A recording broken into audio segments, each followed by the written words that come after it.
Okay. You are now tuned in to Hollin' at the Homie, and I honestly got one of my homies in the building. We're gonna have some stories.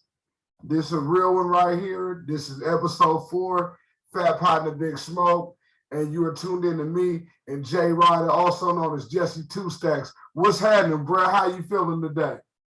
What's up? What it do, man? I'm feeling good today. How you doing? I'm good, bro, man. I'm in a great space. You know what I mean?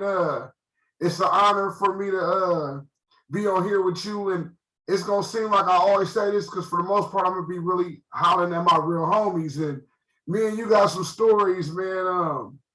For everybody who don't know, this dude does music. He's real dope, and he's a part of my musical family. And funny story, we was running into each other at the studio when we was adults, you know what I mean? And I was asking Ben, I said, man, why dude don't ever talk to me, man? He just come in here, he real quiet, he be like, he do his business and then he get the fuck on, man. I was like, what? I'm funny. This nigga don't laugh at my jokes and then I'm like, I'm like, that nigga's a crip or something, right? Ben's like, he's not no crip. I'm like, man, I'm getting crip vibes from this nigga. And he's like, nah, he's from Sac, but he's originally from the Bay. He gets along with everybody.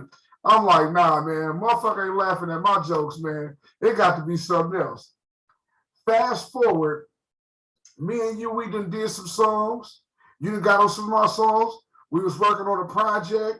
I'm gonna talk about one of the biggest experiences that I had that came through you.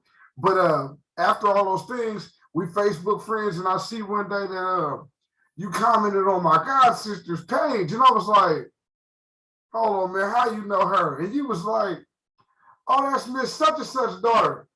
And I said, "Hold on, how you know them?" And you was like, "Man, I got my swag from her brother.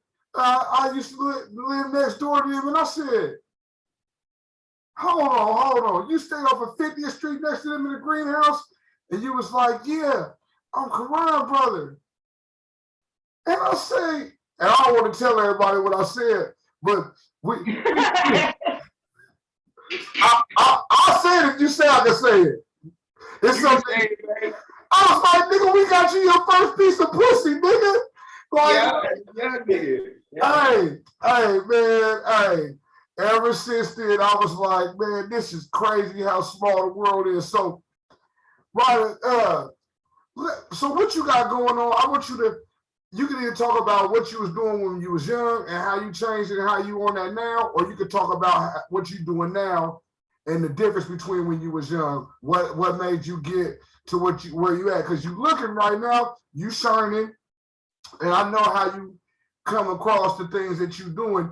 You're working hard, man. Talk to the people. What we want to do here is make it to where youngsters don't get involved in some of the stuff that we was doing when we was younger or whatever. Regardless if some of us got caught, some didn't get caught. Everybody ain't blessed to fuck around and not get caught. You know what I mean? So I'm gonna shut up and you speak. Yeah, man. I just when I was younger, we had moved out here when I was real young, and then like you said, my the neighbor, man, I looked up to him, man. He was a real G, and I looked up to that. That's like how I wanted to be and shit. So fast forward, I started. I fell in love with music, man. That was my thing. That was like my first love was music. So regardless anything that was going on, I always had that passion for music, for writing, for doing music. And then, but like along the way, things come along the way, and when you living in the streets and you running around and you doing things, you find different ways of making a living and stuff. You know what I'm saying? Yeah. So I just man, I just try to stay positive now, try to do the right thing because it's hard, man. You know what I'm saying? It's easier to slip into the wrong thing, and man, it'd be so easy. But I'm a father, you know what I'm saying? I have family, so I got to make sure my little ones, my sons, ain't trying to do the same thing I used to do. You know what I'm saying? Absolutely. And they got something to look up to, because I really have to stop one day and check it out and be like, man, what example am I setting? You know what I'm saying? Yes, sir. And like, no matter what I was doing, when I really looked at it, I was like, man, I gotta set a better example. I gotta be able to, my kids be able to see something like, man, you know what? I want to be like my pops, you know? But then I was contradicting because I was saying like, this ain't the way we're supposed to move. This ain't the way it's supposed to move. But then again, I was moving like that. So I had to, I had to figure things out. I had to grow up. You know what I'm saying? But it takes a man to do that. You know what I mean? So the first thing is to notice, like, because you always been a thinker. Me and you've always had them grown ass men thoughts. I mean, talks. You know what I mean? And it take a man to be like, hey, I want better for my kids. That's why I'm trying to get this money and do this. But in the same breath, you like, okay, they watching me, and they gonna want to be me. For any kid that has a dad gonna be hero. I don't care if dad's throwing papers, if he's taking out the trash, if he's pimping, if he's selling dope, if he's robbing dudes or he gangbanging. Dad is gonna be the hero. So you decided to change games, and you're not the only one. I've interviewed Ronnie Mac. For those that don't know, I met Ronnie Mac basically because of you. And we all are making this similar change around the same time, even if all of us didn't do it in the exact same place. So you started working before us, and you got a damn good job too. And you treated that job like a grind, though. It's like a grind, bro. That's how I say it, because a lot of people, they don't want to put in the hours or the time, but I looked at it like, in the street, you grinding 24/7. It ain't no stop. So what is 12 hours to work? You know what I'm saying? When you do it 24/7, basically, you get a few hours of sleep, you gotta get up, you on the grind, your head on the swivel constantly. And it's just that relief, that stress off your back. When, you know what I'm saying? Like, I mean, we all got our goal. Like, my main goal was to have my own businesses and to, you know what I'm saying, be able to put something in place for my kids and for the younger generation, so they always got somewhere to go. So they out of school, they doing what they doing. You need a job, I got you. But you know what I'm saying? You got to do what you got to do so you can do what you can. You know what I'm saying? And I didn't have that mindset at first. My mindset was, I'm gonna do what I want to do. You know what I'm saying? Like, but that don't always work the way you want to work without bumps, and you know what I'm saying? You get them bumps and bruises along the way, you know? So absolutely. I got a lot of bumps and bruises along the way. Man. So, okay, talking about bumps and bruises. So, did you ever have to go sit down? And if you sat down, was they little sits? Was they long? Was they big sits and naps? Like so far as like some of your bumps and bruises, whatever you don't mind sharing with people. Like what's some of the things that happened in the game to you that you don't want your kids to ever have to deal with themselves? Oh yeah, I sat down for a little. I didn't do no serious pen time, and then I just, did county time. I got caught with a little something, so I had to go sit it down. And anytime is too much, though. Anytime is too much. When you got a family, you got a female, you got a daughter, you got some sons. A day without dad is too long. Yeah, you're right, because I said before I had kids, I went and did a little time on some stuff, man, I didn't even do, but they tried to convict me on some shit. And I had to fight the case. I ended up fighting for like 9 months, bailed out. I ended up bailing out, and I ended up beating it though, because I really didn't do it. You know what I'm saying? Yeah. So, but at that time, it was a breeze, man, sitting in there. It was cool. It was no problem. You know what I'm saying? I did what I had to do. But I wasn't even that established. I didn't even have money to put on my books. I didn't have it like that. But when I had a family, when I had kids, it was way harder. And I had money on my books. I had everything. My wife was writing me letters, all this stuff. But it was harder because I have to talk to my kids over the phone and make sure, hey, y'all brush y'all teeth, y'all get in the tub, y'all do this, y'all do that. You know what I'm saying? And man, I feel for the people that do 10, 20 years in jail and gotta, parent over the phone, because it was hard. You know what I'm saying? Talking to your kids, they got baseball games, they got field trips at school, and you can't participate. You know what I'm saying? And you try to give them as much game as you can. And I mean, because they was young at the time too. So that was another thing too. But you can only do so much over the phone and when you behind bars, but my wife, she held it down though, man. You know what I'm saying? She really held it down for it. And that's another thing, man. You got somebody strong by your side to hold it down. It means a lot. It means a lot. Everybody don't get that. I'm glad you touched on it because I know the story, right? I know she was rocking with you and rocking for you, but some people, because first of all, you a good dude, so it's not like you was doing things you didn't have no business doing. So it's not like she was gonna take that time to pay you back or be on some sneaky shit. So y'all got a good bond and a good union. But a lot of times the fella ain't handling his business, and then when you go sit down, that be the time I see you. That be the time where you know things could fall apart, and you were blessed to have done the right things, and she treated you the same way. So that was a blessing. But everybody don't get that. That's another part of the game I want people to understand. You might want to treat people the way you want to be treated. So if the tables ever turn, you can get the same respect that you would want to have. You know what I mean? Yeah, because I was in there and people was like, oh, I got this, I got female, I got cars, I got girls, and that. And then after about a month of being in there, they sad. Everything going, my girl answered the phone, my homie did this, that. I'm like, that's the game. It's gonna come back to you how you put it out there. And it's karma. I believe in karma, man. Like, that's one big thing. That's why I try to treat people the way I want to be treated, you know?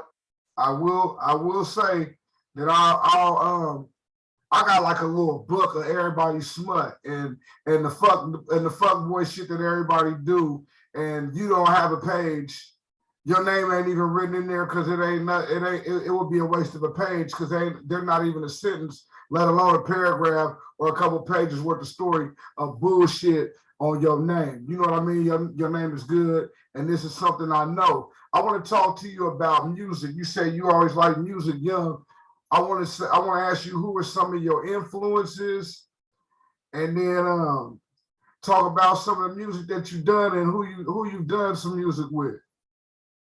My influences in music, man, was like one person like Master P. He was always a big influence, especially when I was younger, because the way he did it, he didn't just go in there rapping. He had a whole label, and he put everybody from his city on. You know what I'm saying? Well, he came out here to Northern California, and he really got the plug. You know what I'm saying? From JT and a lot of other people. And then from there, he just went back home and put a lot of people on.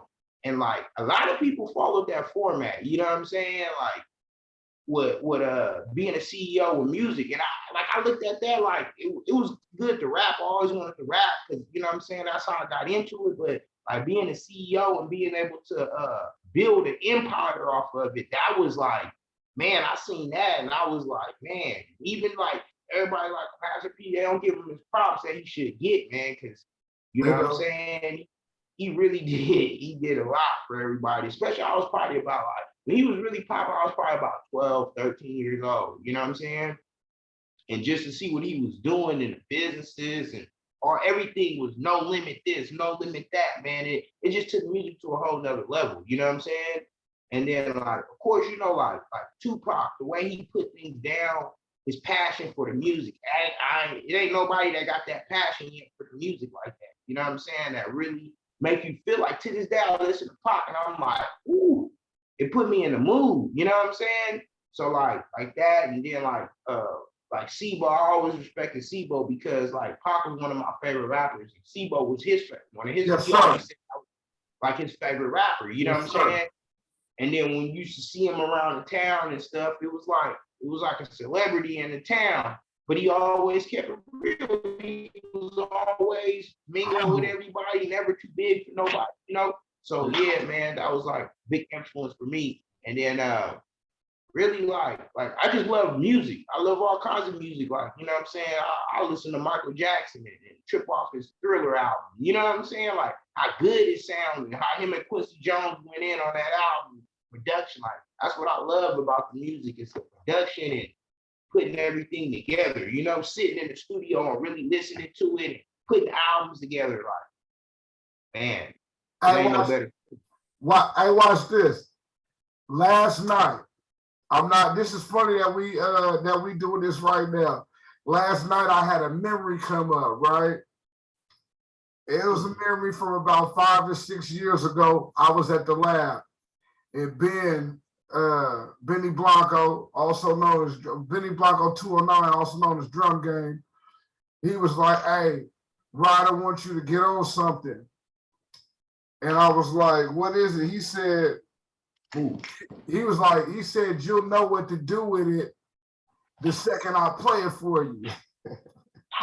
So I'm like thinking to myself, and you had already said it too. You was like, "Hey, but you didn't tell me what it was." You was like, "Hey, the next time you go into the lab, Benny got something that we've been cooking up, and I want you to get on it." And I was like, "All right, I got you." So being like, "You ready?" I'm like, "Yeah."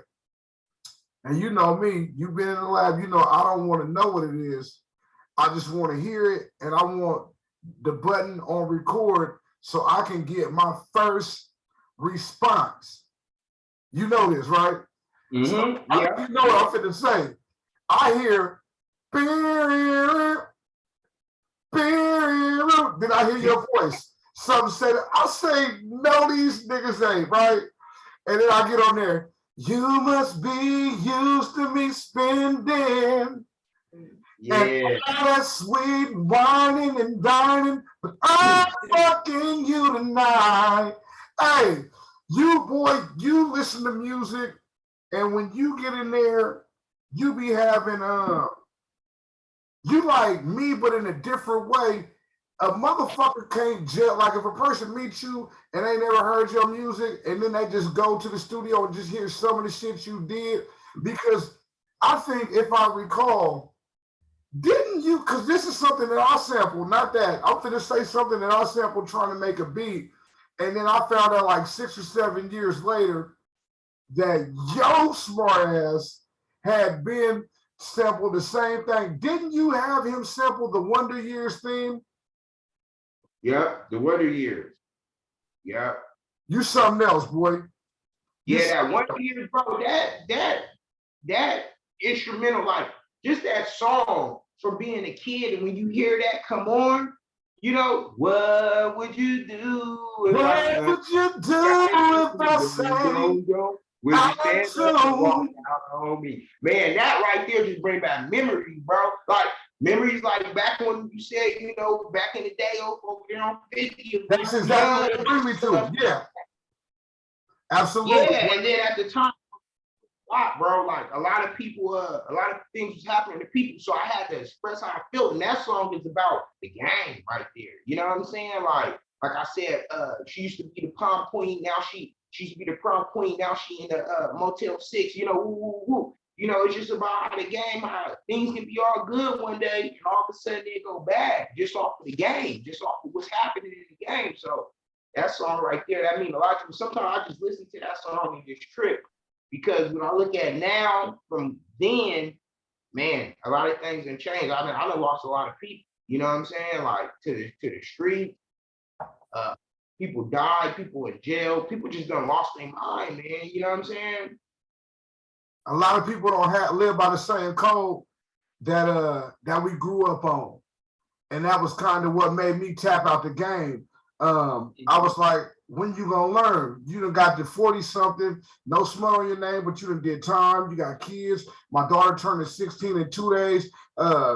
You need to show them what type of man to fuck with so far as being responsible and being honorable when that shit ain't fly right now. You know what I mean? A lot of people don't think being honorable or stand-up fella is a good thing. I want to say something else about music. So you the reason how I met this white boy that's from my neighborhood that I just was not gonna fuck with. Who I actually love nowadays. There was a white boy named 24, man, Jordan.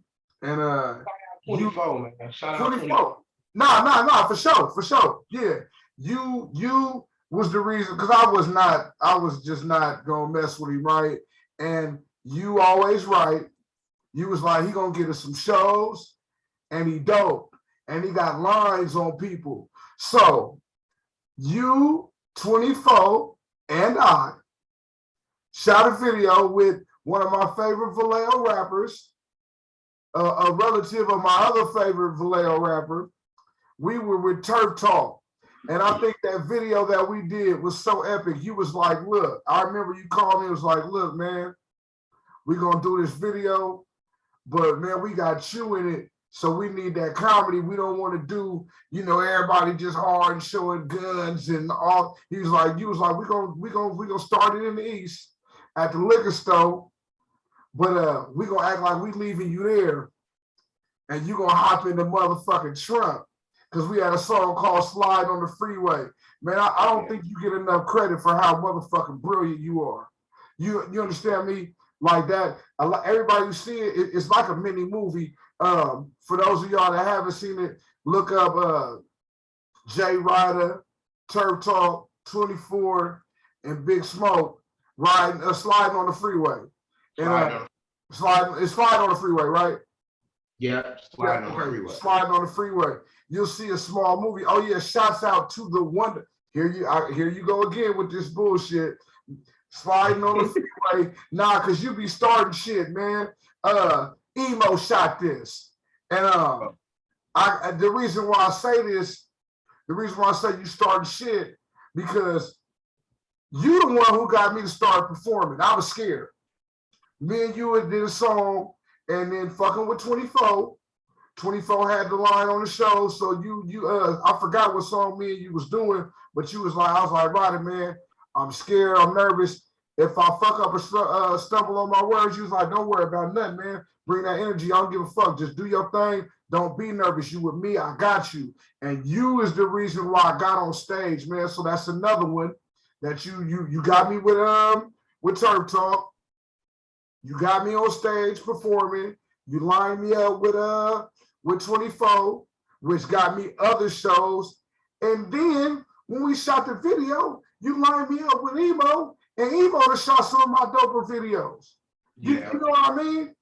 Yeah. I sat here and forgot all this shit. Boy, you was the shit. You lined me up. Like, yeah, that's my thing, boy. Like, I just want everybody, like, that's the thing about music now. It ain't as fun because everybody ain't around like it used to be. But that was my thing. I like to everybody around. I like to put everybody together, put people on songs, put people on shows.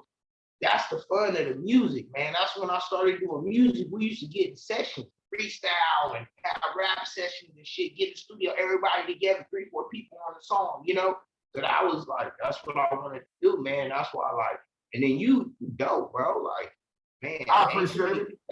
Like you do it, bro. You know what I'm saying? And then you got the charisma, you got the personality too. So I was like, bro, just imagine that on stage. And you were like, yeah. Oh, man. I'm like, man, come on. As soon as you hit the stage, first time you did that, man, it was like you've been performing for years, bro. Like you got on there, did your thing. I was like, oh man, Hey, and when we was doing, I was like, could you tell I was nervous? She was like, fuck no. I was like, nigga, hey, I was so scared, right? I was so scared. And I didn't want to let y'all, me being older than y'all, I didn't want to let y'all down. I was around family. It was me, you, it was Ronnie Mac.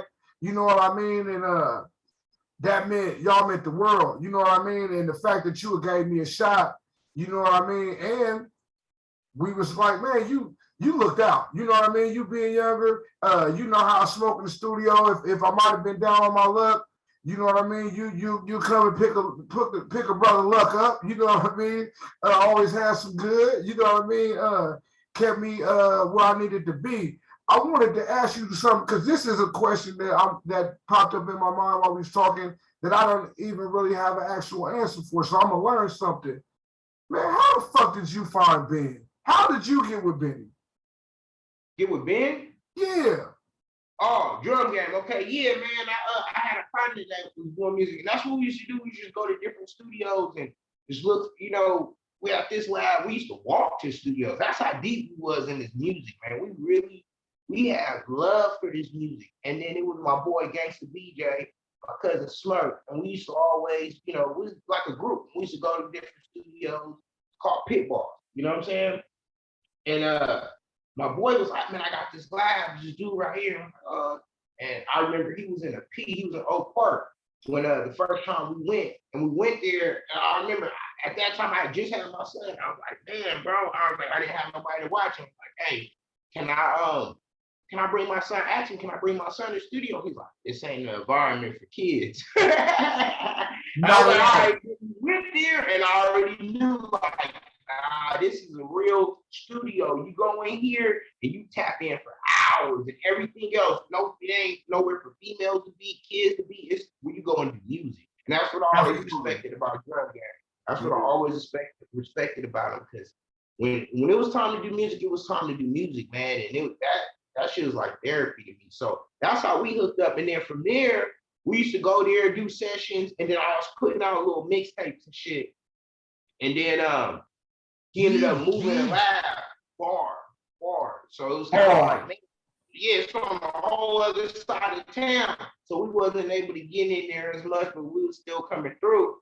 And then I remember he was like, he just seen me, like I was out of my dudes, like they was doing it, but I was really on it. And he was like, bro, come mess with me, man. Let's really do this. Like I see you doing your thing, and I know you can't get better without having the time to actually record. So I'm coming through and I'm paying for this session. He's like, nah, man, let's cut that out.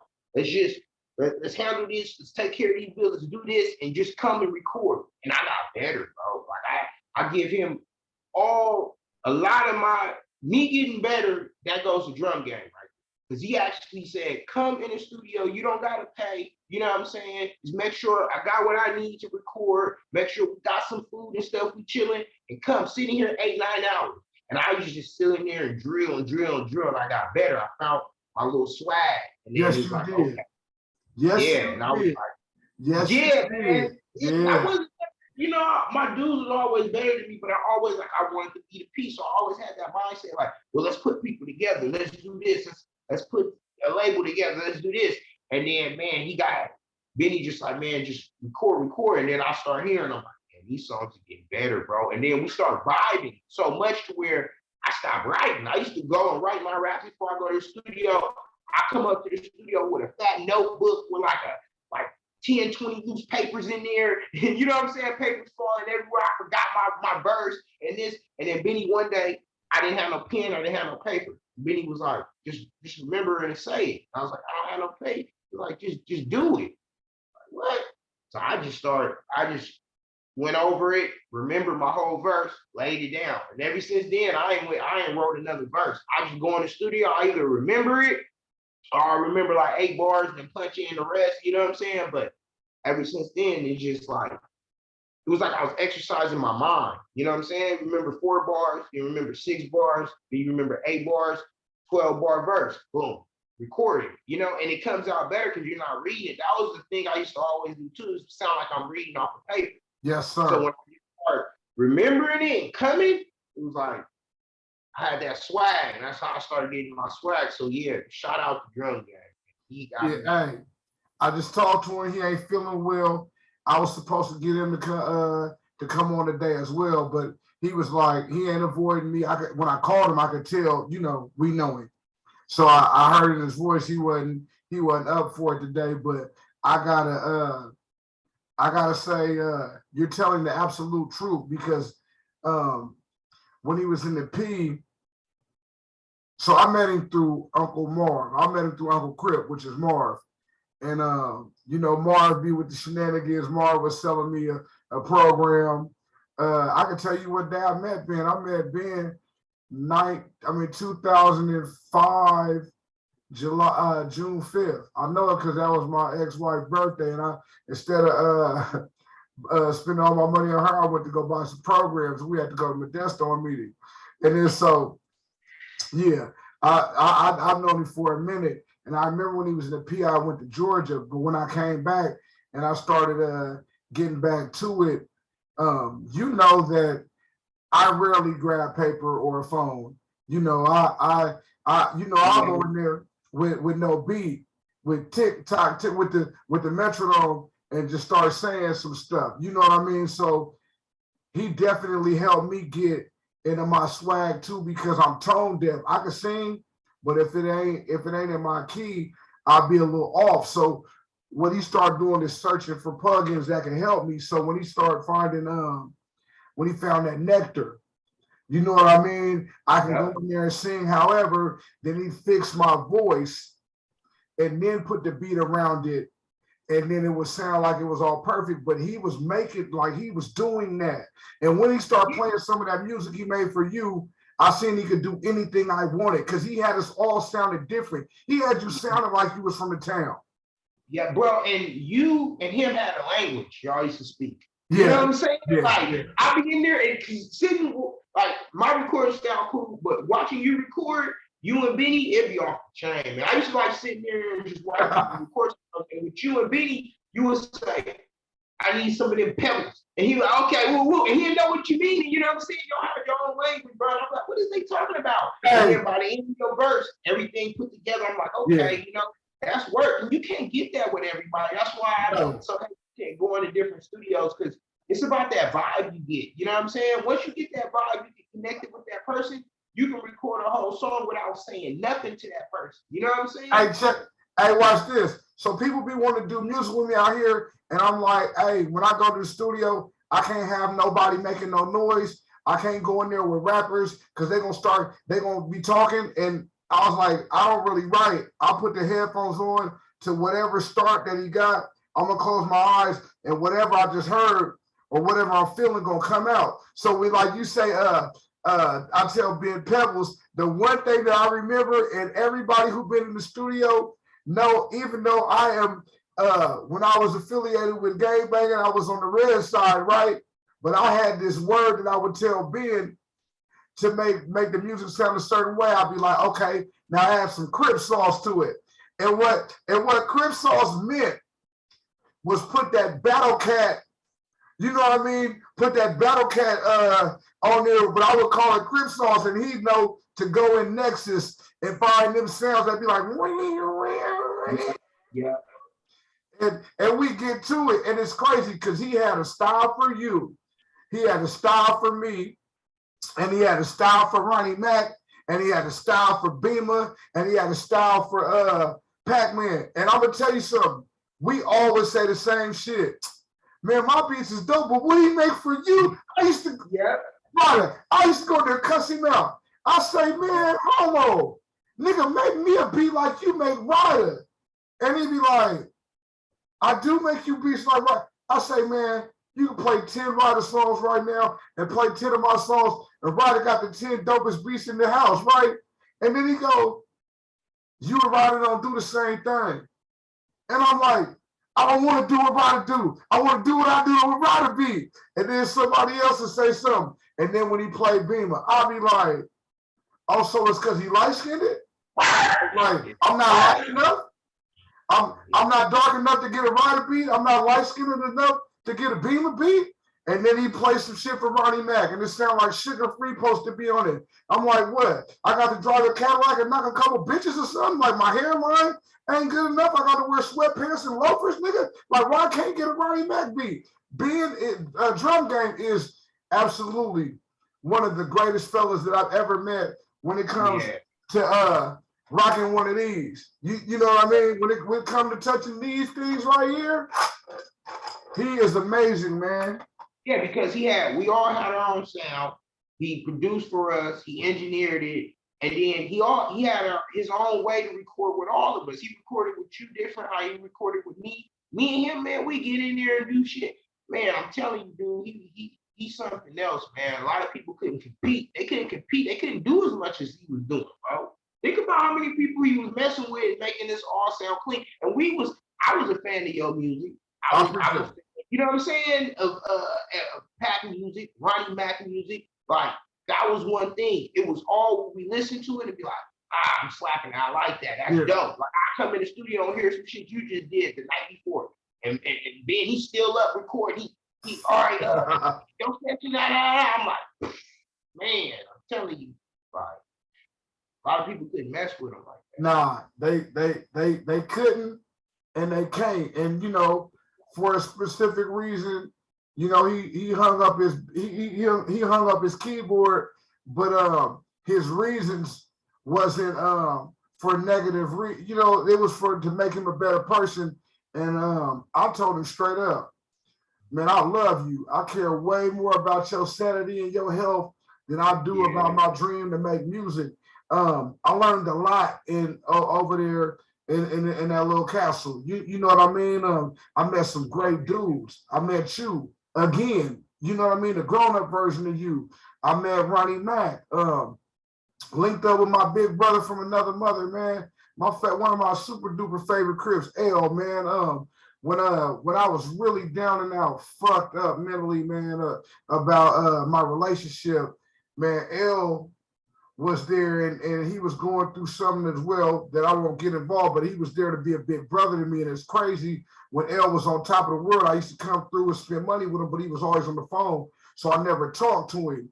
And then we all started making the change at the same time. You started working in the place that you working and getting a decent thing, but you was also getting something that a lot of people ain't smart enough to dibble and dabble in. You was working at a place where they was giving you stock options.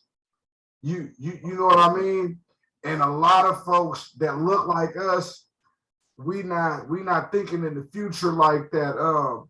When did you start? When did you realize that was a good thing, or like the stock market and things like that? Because a lot of us, our age and brothers, we really, they didn't teach us that. How'd you learn about the stock market? Like, did you just get put on it when you started working that job and learn, or how'd that go for you?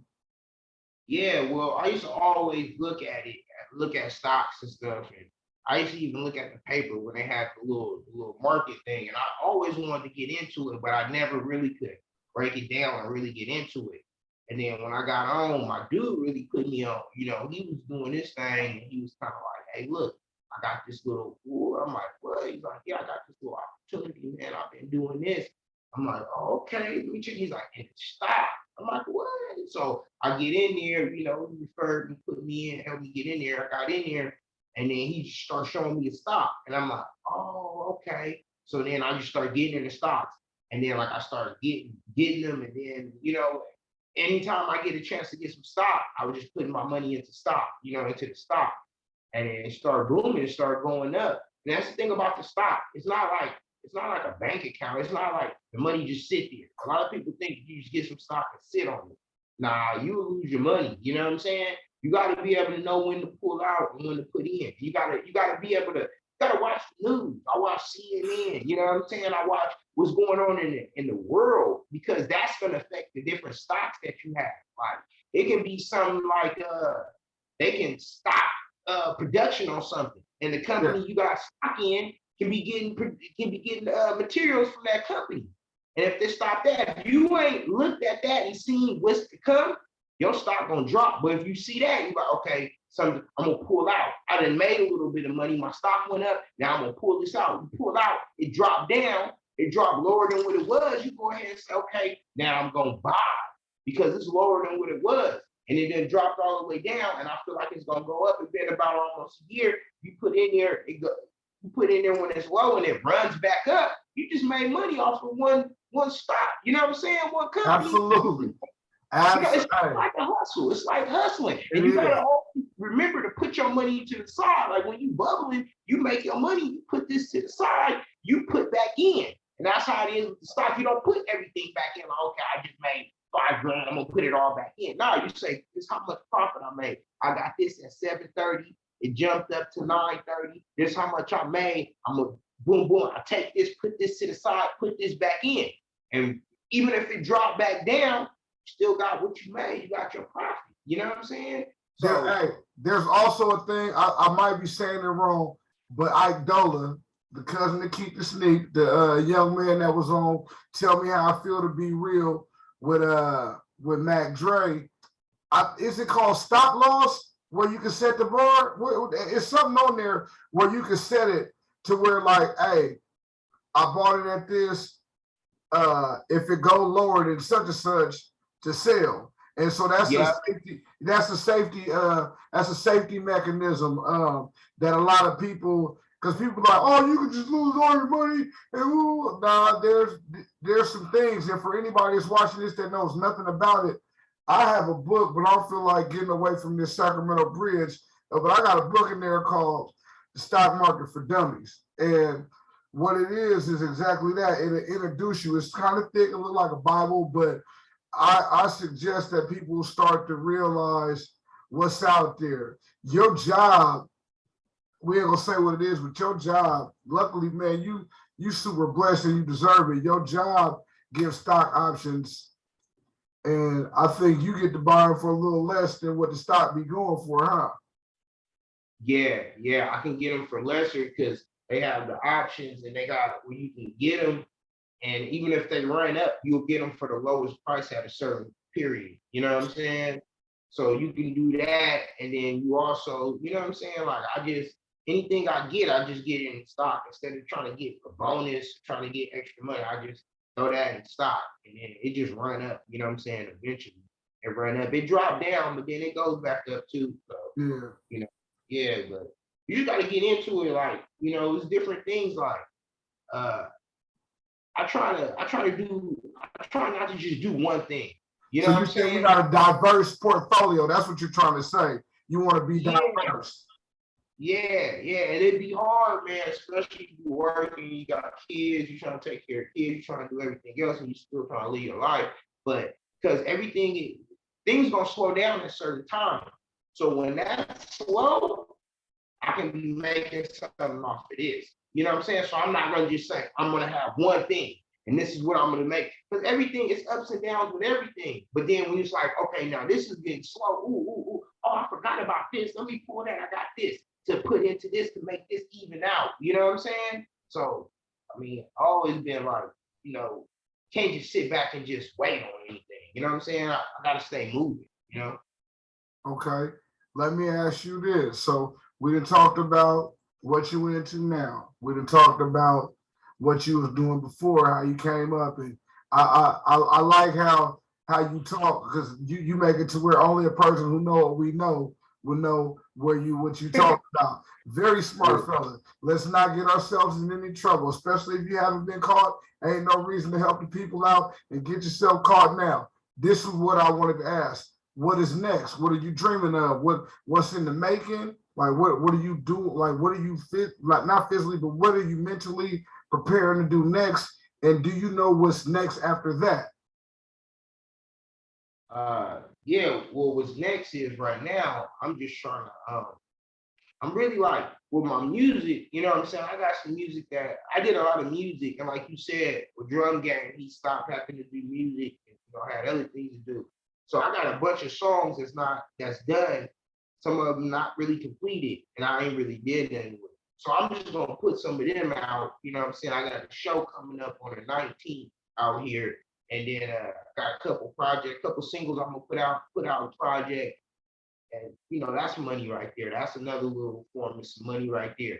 Then I'm just uh I'm working on a show right now. It's called Speakeasy. You know what I'm saying? Where I'm interviewing different artists, different people around the community, around the area. I'm working on that right now because you gotta have something that's your own.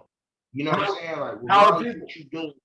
How do people access Speakeasy? I want you to keep saying it so they can get it through their mind. How do people get to see Speakeasy?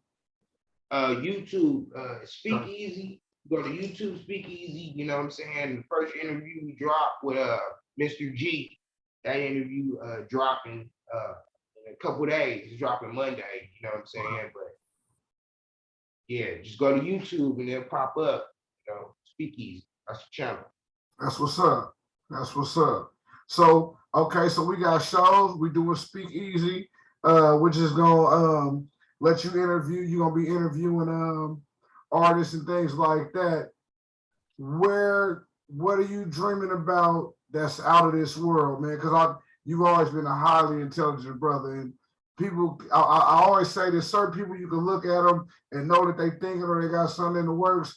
But I think if a person don't know, because you be so nonchalant, you just be so chill, you don't really say a lot. You know what I mean?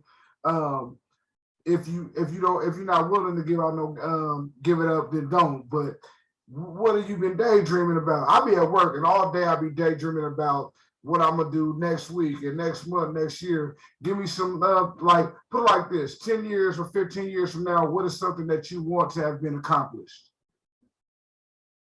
Here 15 years from now.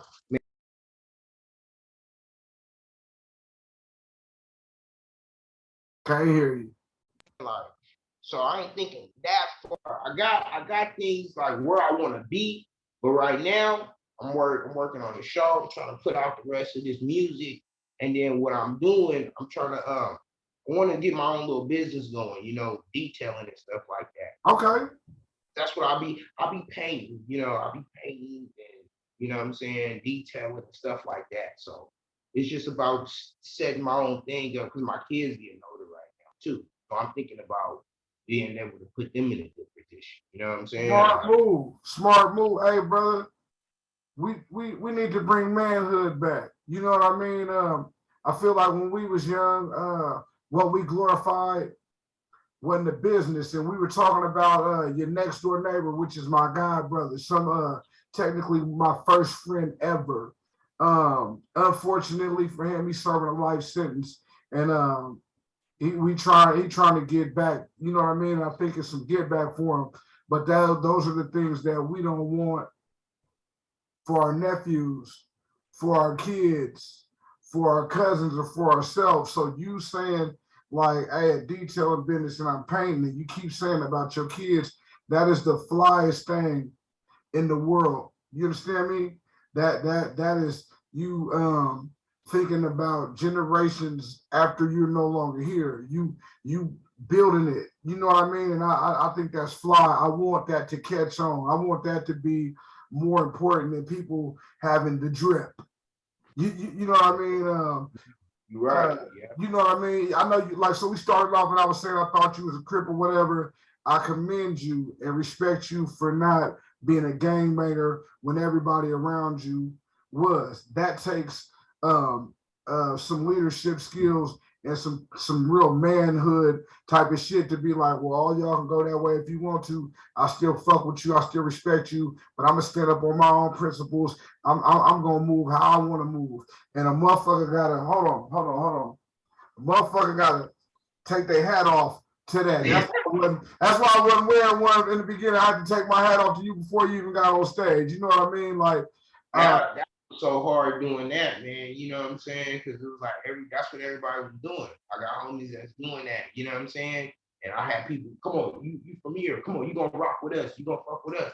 But really, my big brother. You know what I'm saying? I remember one day I came home and I said, "Hey, this is where I'm from."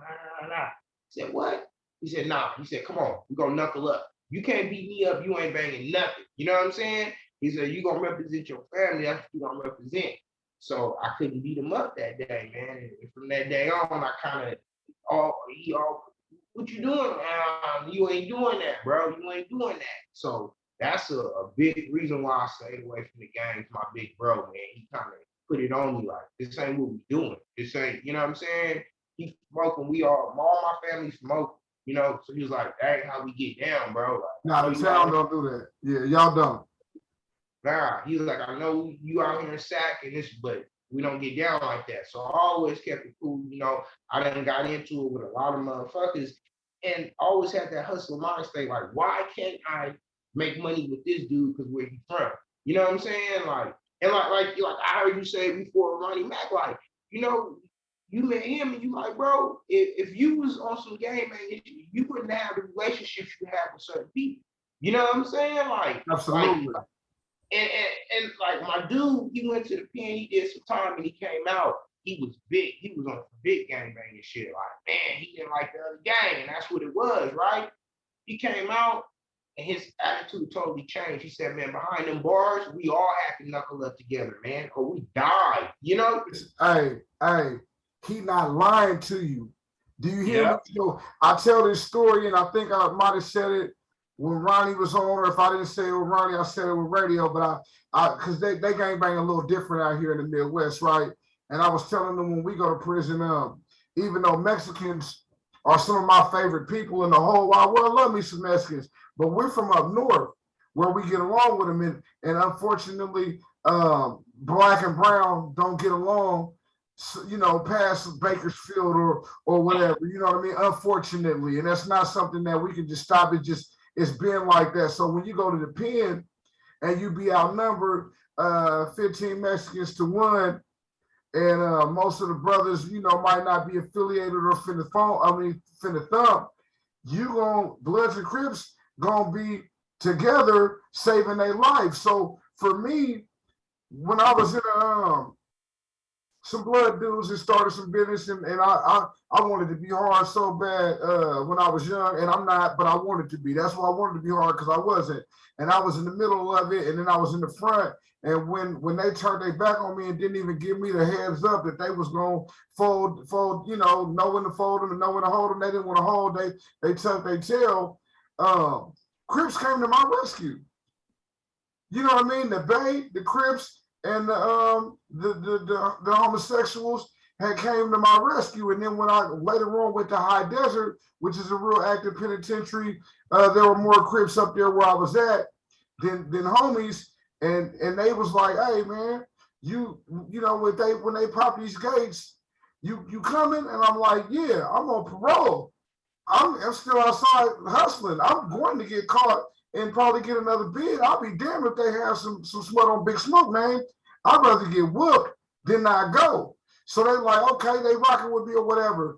And it was genuine love. And when I came home, I couldn't just not like a dude because he was a Crip. I didn't have it in me. Now, if we didn't get along and you was a Crip, then that was different. But I wasn't gonna come home and dislike you because you grew up over here. See, I was supposed to be born in the Midwest. My mom made me in Champaign, Illinois, just like your neighbor is from Champaign. But his mama moved to Sac, my mama moved to Sac, and my mama wasn't from Sacramento, so I lived in a lot of different neighborhoods as a youngster. Even though I'm from the east side, I lived in the Creek. Yeah, 47. Everybody know you, bro. You know everybody. You know what I'm saying? See, that's the thing, bro. Like, that's why, like, you have it'd be a color line, but in reality, when you a real man, that's all that matters, bro. You a real man. You know what I'm saying? And it took for me to learn that, like, it ain't such and such fault because he grew up in the P. I grew up in the P. I went to school in the P, but lived in Meadowview. I lived everywhere in Sacramento, just about. You know what I mean, except for the Heights. But I've been in the DPH as well. So when it comes to being home, I sure can't be pushing no line. Once I grew up and realized all these people, they either real or not, but they from where they from because their mama lived there. That's not enough to be sweating nobody. You know what I mean? And it takes some maturity to get that. I'm gonna tell you something. You was talking about SIBO. You know, you've been to the branch in Sacramento. You know that the Crips don't go to the honor side. I only seen it happen a couple times. I know that L went, and I know L went over there, and everybody know L a LA Crip, and he went to the honor side, and he already told me when he got to his dorm, he was like, he ran into the house man. The house man was Jigga from Lincoln Village, and he was like, where you from, homie?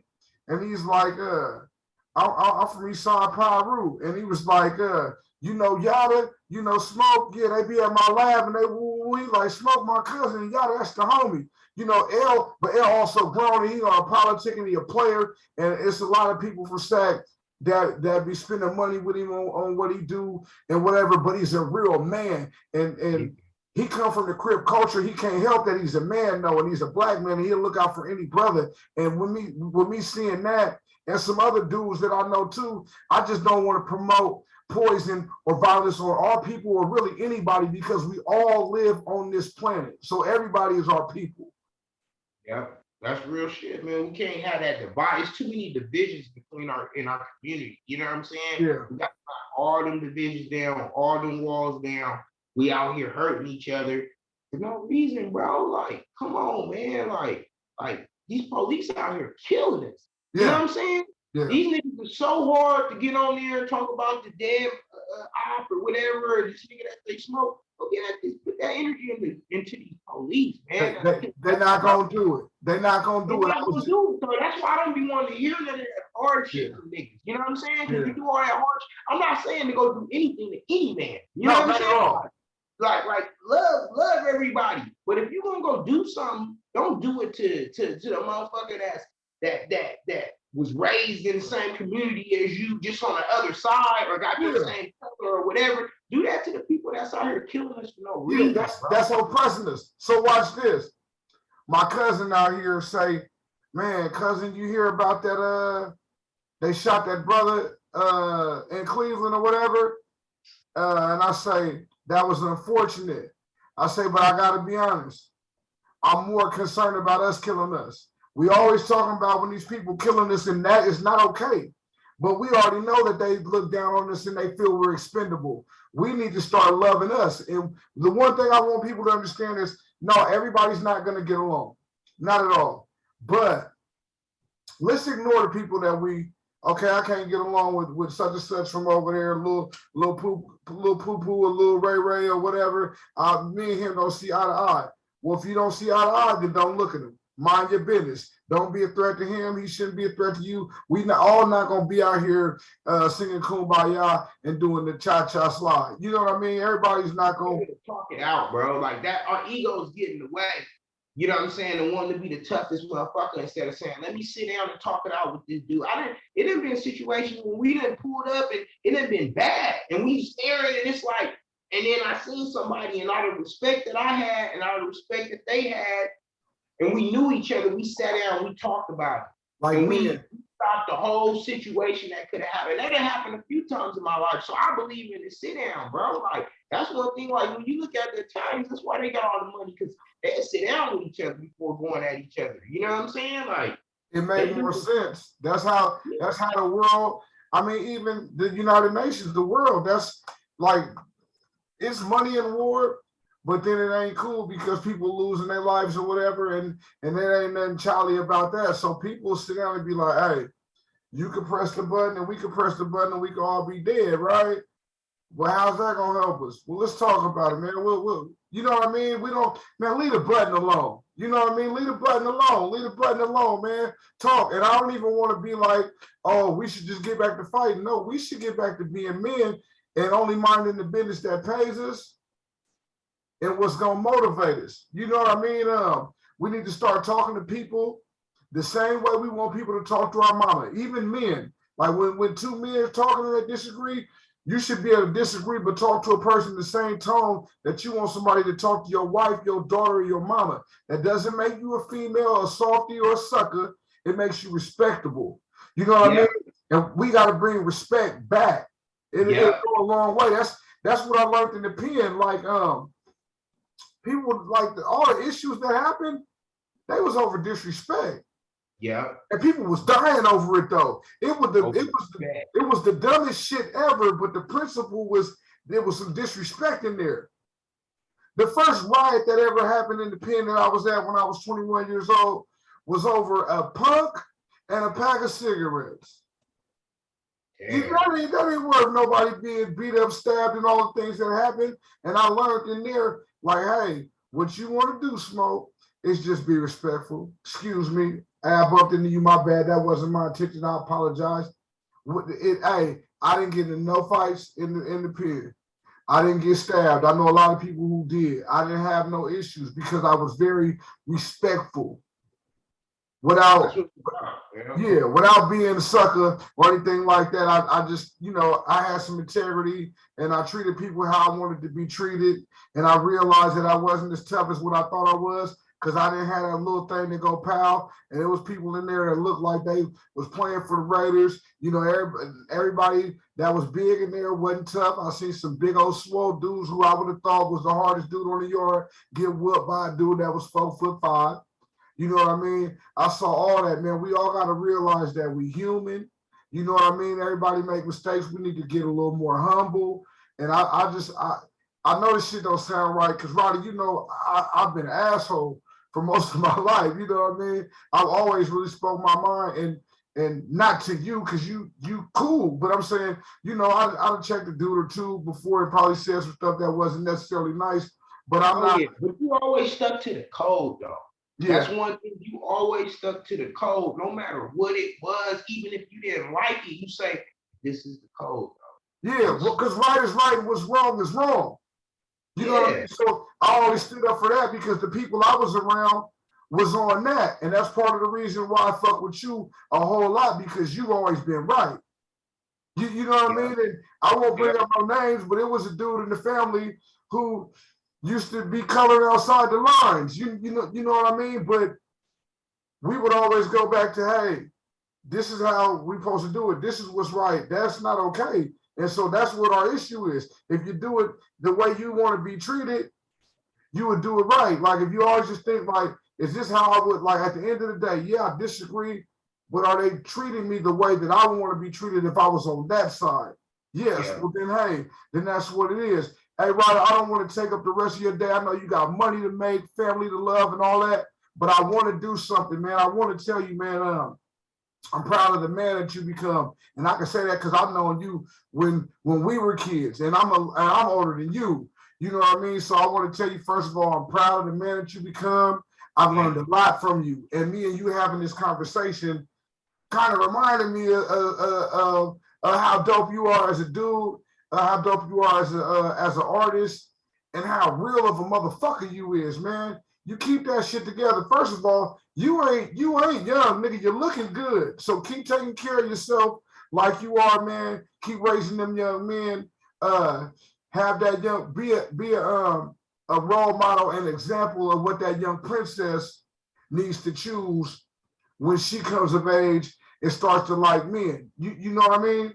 I look up to niggas like you, bro. You know what I'm saying? On what you do with your daughters. I got a daughter, she younger than you, but I look up to you, bro. And that means a lot to me. That means a lot, bro. You know what I'm saying? Like that's how we gotta do it.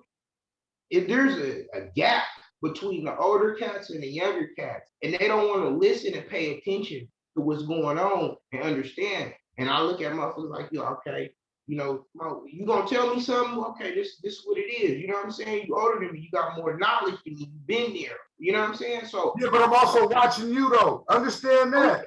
Because yeah. Bro, please don't forget. You, bro, I know some things just on character wise. It didn't matter what the fuck the rest of us was doing. If you felt that you needed to walk straight and everybody else was going side to side, you was walking straight. And that's manhood. I don't give a fuck if I'm older than you or not. I watched that shit. I said, hey, this dude don't lose no cool points. He cooler than the rest of us because he doing what mattered to him, and that's manhood. That's how I started being like, okay, he where am I at? Oh, he working. Where he work? Oh, he driving like an hour and a half to get to work, and then he working 12-hour shifts. Hold on, whoa, hold on. He doing what? That's how we got to the point to where we can go to San Jose and work 10, 12, and 14-hour shifts and not feel like that because you started doing it and we saw it work for you. And you got, I'm older than you, L 10 years older than me, or nah, L like 5 or 6 years, L older than me. I don't know how old, but I'm just saying, you got some dudes older than you doing what you was doing because you set the example. You got a dude younger than you, Ronnie Mack, who was doing it. You know what I mean? And then I done got a whole bunch of people above his time, man. Ronnie Mack, I remember when I first met him, man, I started fucking with him. I'm like, this dude, he about 10 years younger than me, bro. But he like on the level we on. He like there, bro. He got the respect, he got the morals, he got the, the game. I'm like, this is something else, bro. That's why I fuck with him. I don't fuck with a lot of people like that. I don't fuck with a lot of people like I fuck with Ronnie Mack and shit. And he just go ahead. He at his age, he in the league of his own. You know what I'm saying? Like, and that's why I try to give him as much game as I can give him. So when he my age, he'd be way further ahead. You know what I'm saying? Nah, he gonna be there. I remember going to the lab and I was like, man, who this butterscotch colored motherfucker, man? You know what I mean? And Boy looking nigga. Yeah, old Pierre looking nigga, right? But he was so respectable, right? And I was like, I don't really fuck with youngsters. You know what I mean? And I didn't even know he was a crip at the time. He was just young. But the nigga was so smooth and so respectable on some non-kiss ass shit. He was so confident with the man that he was that he didn't have to play tough or nothing. You know what I mean? And I've learned a lot from Ronnie. You know what I mean? I've learned a lot. When I talk to him in, they're like, hey, come out here and fuck with me and L and get this job. This is what they doing, woo, woo, woo, woo, right? when, you know, I used to take pride in having a job and not doing nothing. I took pride in being like, oh, nigga, I don't even work. And when I see Ronnie Mack come out there shaking hands and doing his thing and working, I was like, hold on. You mean you could be a real nigga and a real player and actually work at work? I was like, I didn't know that. And I watched Ronnie and I seen how they loved him, and I started acting like that a little bit. Probably not as much as him, but I started getting some of that in me, right? And it took me a long place, man, on a good road and a good ride, to where now that I'm out here and I don't know anybody, I only know people from work and they fuck with me. You know what I mean? And that comes from me seeing an example of a person that you brought to the table. So I just want to say thank you, man. We're going to do this again. I got an idea while I was talking to you. If you can get a hold of Emo, I want to get Emo on here because Emo got a lot of game, and it would be my pleasure. And he owes me a video, so we could just kind of like we could squash the video, and I'll take an interview because Emo is dope. And I wouldn't know Emo if it wasn't for you. I wouldn't have met 24 if it wasn't for you. I wouldn't have got a song with Turf Talk, the same dude that was on Judge Joe Brown, clowning Judge Joe Brown. Yeah, I'm in a video with you, him, and one of, yeah, you know what I mean? So, right, I owe you a million thank yous when I do find my way back in the city that's behind me. You know what I mean? When I'm close to this bridge and that little water right there, man, you are somebody that I'm gonna pull up on. We're gonna go eat something. I don't need pork anymore, so I know you know we'll find a place that's good for us both. You know what I mean, man? Hey, taking care of you working. I seen you working out in the gym. You taking care of yourself, man. I'm trying to, man. I picked up a couple of pounds because I don't smoke no more and I'll be drinking, so I'll be eating a little more than normal. So that's what made me start getting to the gym. But I'm doing it a little more, you know what I mean? And I want to look like y'all, man. You know what I mean? Hey, I want to tell you this before I go, man. I'm proud of you. I love you like a dope fiend love a pipe in their mouth. You know what I mean? You keep up the good work, bro. And I'm proud of you, man. We will do this again. You have a great evening, brother. All right, for sure, man. It's good. Love you too, man. Hey, be safe out there, bro. I am. Like, hit me whenever you need me. It's good. You know, I already got you, man. And I really do know that. You be smooth, bro. For sure, man. For sure. Holla at the homie, J. Ridah, Big Smoke. I'm out.